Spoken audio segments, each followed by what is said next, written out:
आज के इस वीडियो में हम लोग डिस्कस करेंगे case Etihad Airways and jet Airways combination. इस केस के फैक्ट ये हैं कि इन 2013 एतिहाद एयरवेज जो कि यूनाइटेड अरब एमिरेट्स की एक नेशनल एयरलाइन कंपनी होती है, वो प्रपोज करती है कि वो 24% जेट एयरवेज जो कि इंडिया की कंपनी है उसके शेयर्स को एक्वायर करना चाहती है। मतलब एतिहाद एयरवेज जेट एयरवेज के साथ कॉम्बिनेशन बनाना चाहती है। इस प्रपोज़ल को अप्रूवल मिलता है SEBI, foreign investment promotion board and cabinet committee of economic affairs के द्वारा। उसके बाद ये कंपटीशन कमीशन ऑफ इंडिया के पास जाता है फॉर अप्रूवल।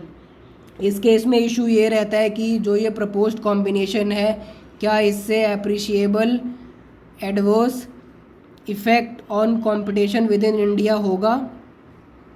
इस केस में कंपटीशन कमीशन ऑफ इंडिया सबसे पहले ऑब्जर्व करती है रेलेवेंट मार्केट को, एंड इस केस में relevant market international passenger air transport based on the point of origin and point of destination को कंसीडर किया जाता है।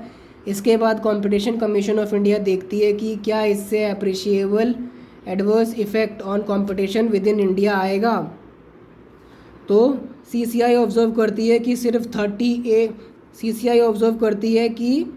38 रूट्स ऐसे हैं जहां पे इस कॉम्बिनेशन के अलावा भी अदर एयरलाइंस अवेलेबल हैं, बट सिर्फ 7 रूट्स ऐसे हैं जहां पर इस कॉम्बिनेशन के द्वारा अब्यूज़ देखा जा सकता है।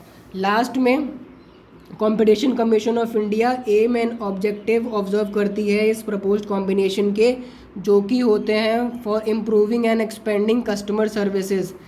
इन सारे फैक्टर्स को कंसीडर करके competition commission of India conclude करती है कि ये जो प्रपोज्ड कॉम्बिनेशन है उससे कोई भी appreciable adverse effect on competition with in India नहीं आएगा, and therefore the combination was approved. And इस कॉम्बिनेशन को competition commission of India approve कर देती है।